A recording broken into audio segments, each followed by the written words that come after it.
And just like that, we're at 100%. We're in full motion once again. Welcome to the Head Show. A stories written by a current prisoner with your favorite journalist, Tony. It just does not stop, ladies and gentlemen. Whew. It's starting to get a little hot in here. Do me a solid real quick and hit that like button on your way out. And if you haven't already, I strongly encourage you to hit that subscribe button. I'm telling you, because a lot of heat is going to be dropped in the next few days. Ladies and gentlemen, I just want you to know, man, I strongly, man, appreciate you guys' support. I strongly appreciate you guys' presence. You know, just for you guys stopping by is more than enough. You don't have to hit that like button. You don't. I just appreciate you stopping by. That's more than enough for me. But those of you who do hit that like button, gracias, thank you. I wish I could shake your hand, man. Let's go ahead and dive right into this, man. You guys have a great day, man. Bro.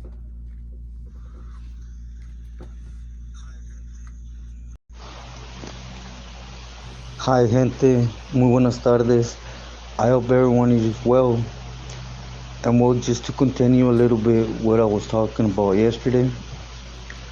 You know, I was into HP and something happened there with a big homie and some other issues that I will later touch on.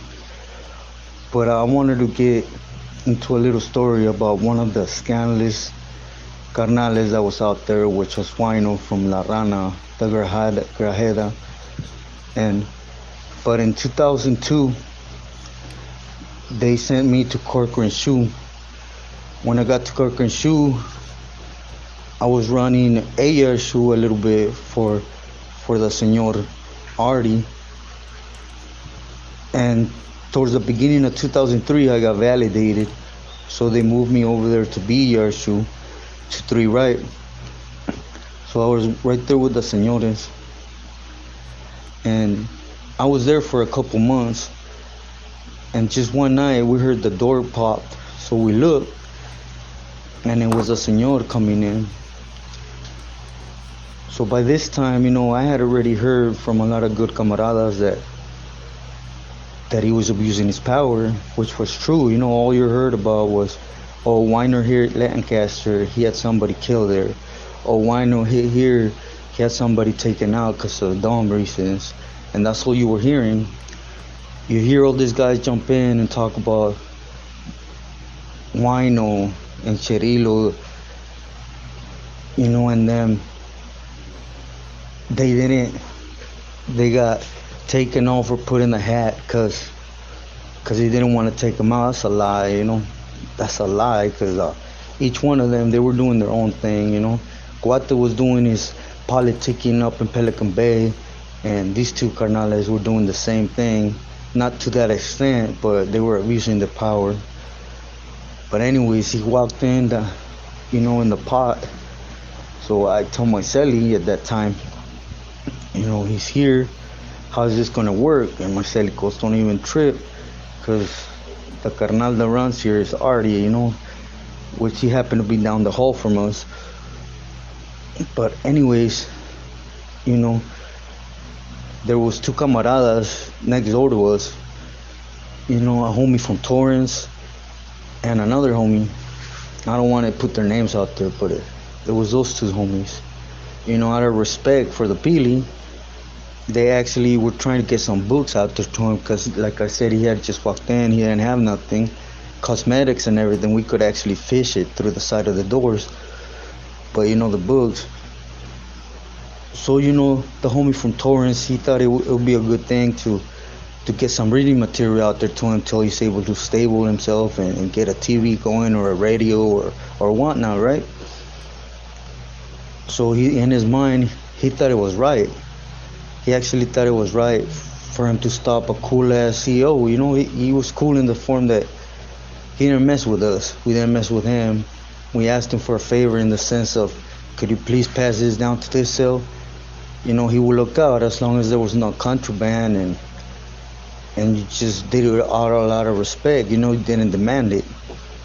But, so the homie asked the CO, so the CO went to Wino's cell and dropped off the books. Now, the type of individual Wino was, you know, he knew he was in Artie's home. He knew he had to sit down and basically everything that went through that pod, through that building, through the prison, had to go through Artie first. But he was such a sneaky guy. He started getting at that guy's Sal's from Torrance ear, like, hey, this fool fucked up. He sent the Judas to my pad, and he worked on him so good. I don't know what this other homie wasn't thinking. He didn't think about nothing. He didn't run it through the camaradas, So, anyways, the homie from Torrance Selly, he had to take him. He took him out, He hanged him and made it look like it was a suicide, when in reality, everybody knew what's up. When Artie got at him, he told him, hey, what happened here? He told him straight out, Wino, like this and that. I thought Wino was getting at me because he was already going through you. Anyways, he put him on the hat. He put that homie on the hat. And at that time, I was running the section for Artie, and Artie shot me a kite one day, and in this kite, all I said, hey, camarada, could you please do me a favor and tell all the camponeros in the spot to please not consider Wino no more as a camarada. Those are harsh words, especially when you're having somebody that ain't a member, basically tell everybody this fool's wings have been cut, because he was single cell. He was never going to walk amongst the homies, and at that time it was dog cages.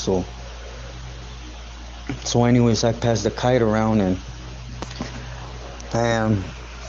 it's just funny how a mobster can turn, This was a cold ass killer. I mean, everywhere he stepped in, he had somebody taken out, And I could relate with this because he crossed up one of my primos, with the homie, with the ex Billy that got taken out, cowboy. But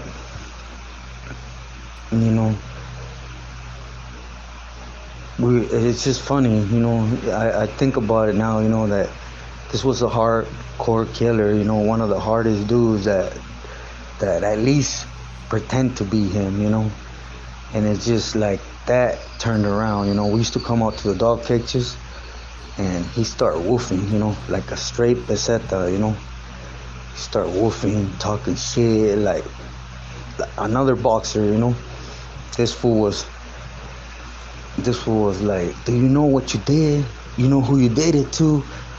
Who even gave you the right to pass that wheel around without passing it through my eyes first? And I used to just hear him, but sometimes we'd be in the dog cages next to each other, and so it'd be hard to avoid him, But it's just another story to think about, because all these guys, they don't really care about nobody, Now I think about it, I'm in a situation in my life where,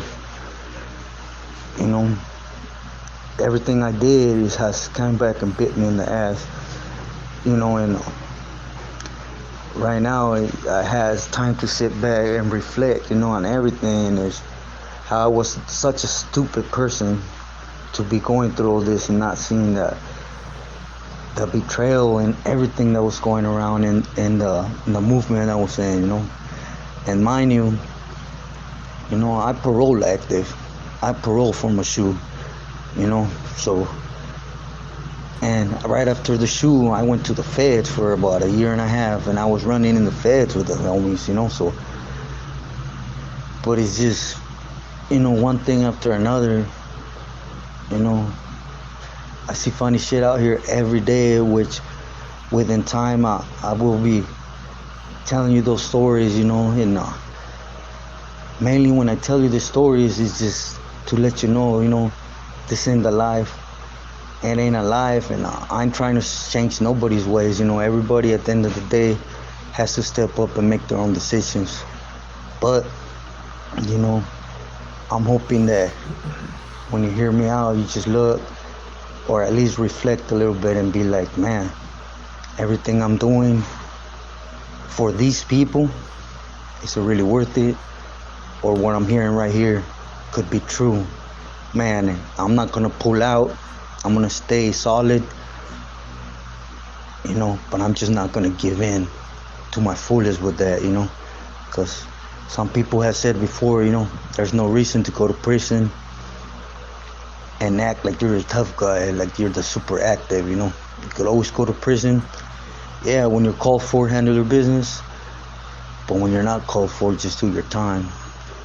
But, hopefully you guys will give me a chance down the line and you would come to understand everything that I'm saying.